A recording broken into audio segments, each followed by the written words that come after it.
I'm going to show you guys really quick how to make a very basic squash and stretch rig using this bottle that I got from basemesh.com. I have added some textures to it, so it's got a glass texture just on the bottle and a nice little like wooden cork texture here.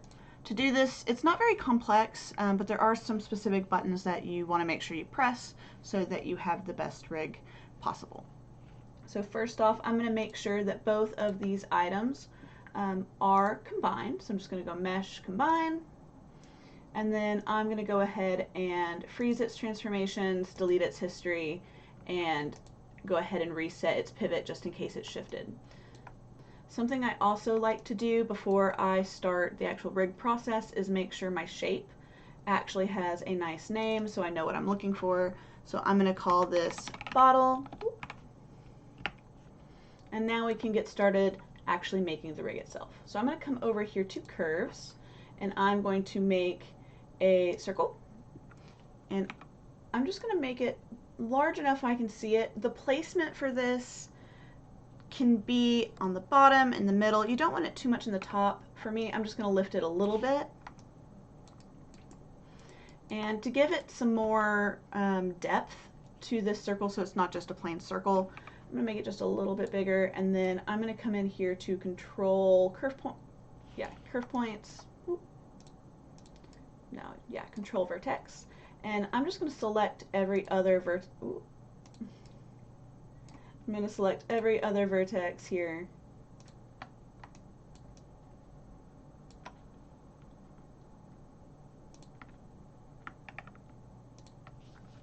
And I'm just going to lift it to give it this kind of like wonky curvy shape. 100% optional, you don't have to do that. Now if you noticed, I was going to keep clicking my floor here. I'm going to go ahead and in my channel box and layer editor, I'm going to go ahead and make a new layer. I'm going to call this background.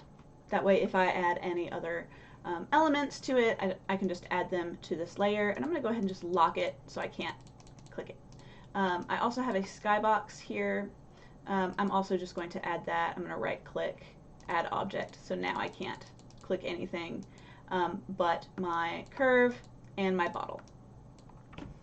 So the next step from here is we're going to start creating the actual squash and stretch parts and the elements on our controller. So this is going to be our controller, this little circle. So I'm going to go ahead and double click that, and I'm going to call it control, CTRL.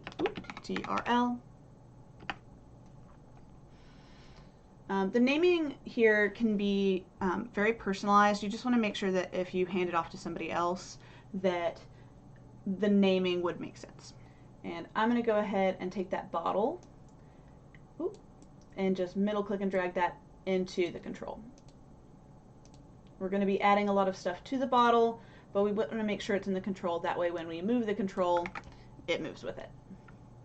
So I'm going to click on our curve here, and I'm going to go ahead and add a couple of options down here. I also want to go ahead and refreeze these transformations. So I'm going to go ahead and delete its history, reset its pivot point. Ooh, maybe not.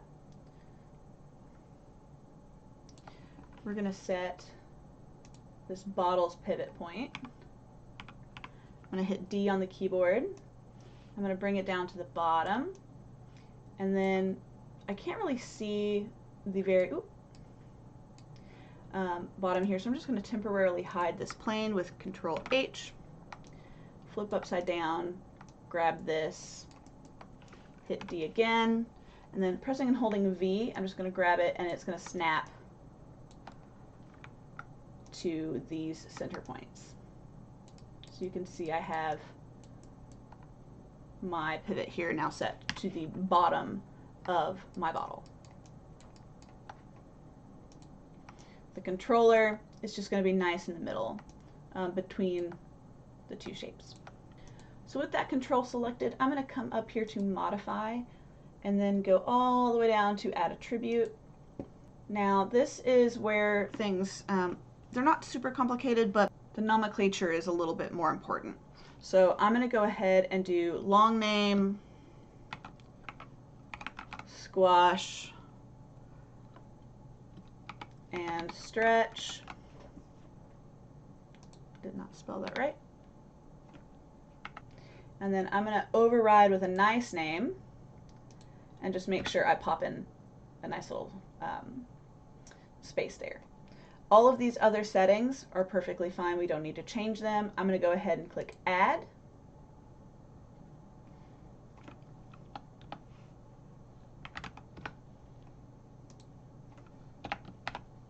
I'm going to change that around. If you notice it said invalid characters, it's that ampersand.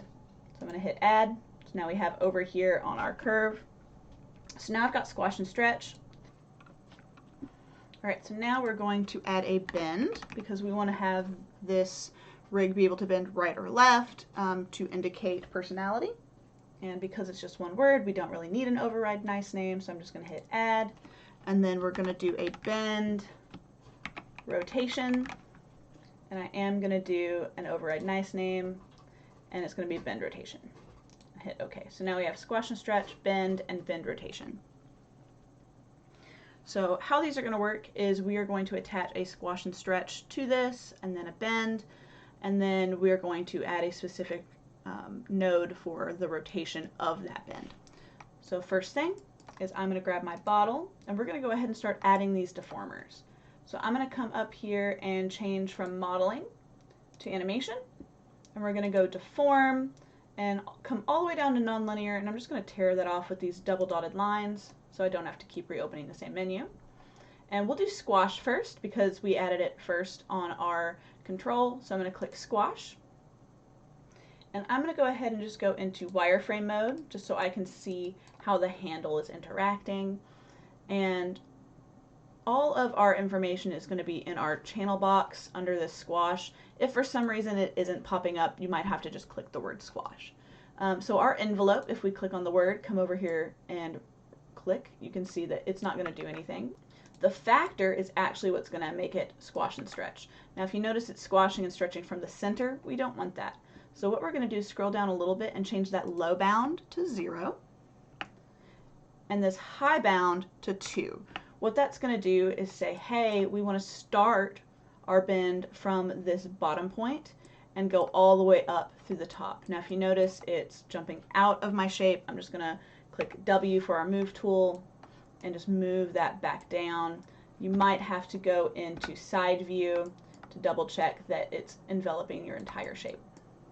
Now if it's not going all the way through, you can always just add just a little bit to that squash, maybe like 2.1 or 1.9. Even if it goes over or under, it'll still technically work, but if you want it to be a bit more meticulous, definitely dial that in. So now if I take this factor and middle click over here, it's now going to squash and stretch from the base. That's perfect. So now I'm going to go ahead and make sure I add this squash handle just into our control. And then I'm going to click my bottle again, and we're going to do bend. And it's the exact same process. The curvature is actually what's going to make it move, but we still have that low bound, high bound issue. So again, I'm going to take that low bound to 0 and that high bound to 2. And same process, I'm just going to move that down, shift over here to make sure that I'm actually getting it all the way on that origin point at the very center of that bottle. And we can see it goes right to the top of our shape.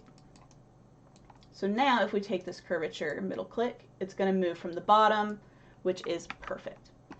So now we have to connect both our bend, which I'm going to put into our control, and our squash handle to match our controller options. This is the most meticulous part. It's the one that most students have issues with, but once you've done it a couple times, it'll become really second nature.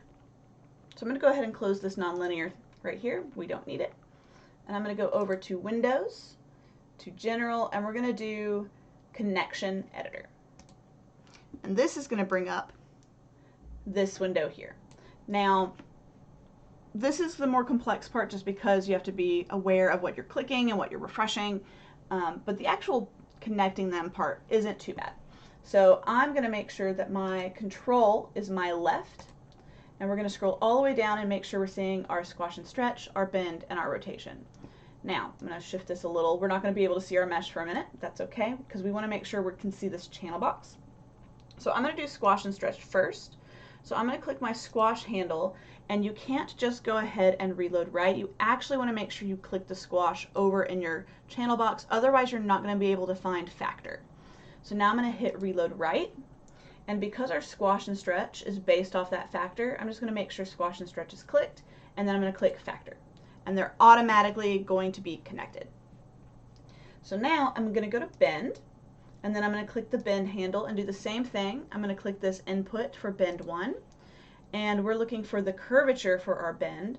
So now we're going to reload our right because our bend handle is selected and we've clicked this bend. If I reload, you can either scroll through and find curvature, or you can also type things in, which is what we're going to do for our next one.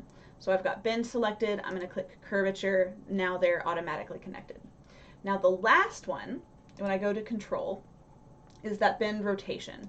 Now depending on your personal setup for this, your rotation might be on a slightly different axis. It might be X or Z. Both are going to do pretty much the same thing, it's just going to be the direction of which it shifts, so you might have to like rotate the control. So I'm going to click bend rotation. I still have this bend. I'm going to make sure I reload it. And what I'm going to do is I'm going to click rotate. All right, so when we click that rotate, we're going to click rotate Y.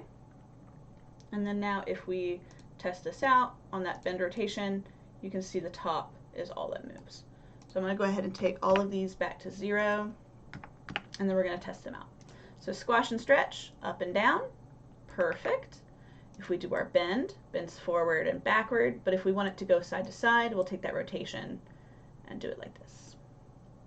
And that is a very basic squash and stretch rig when it comes to using something like this bottle.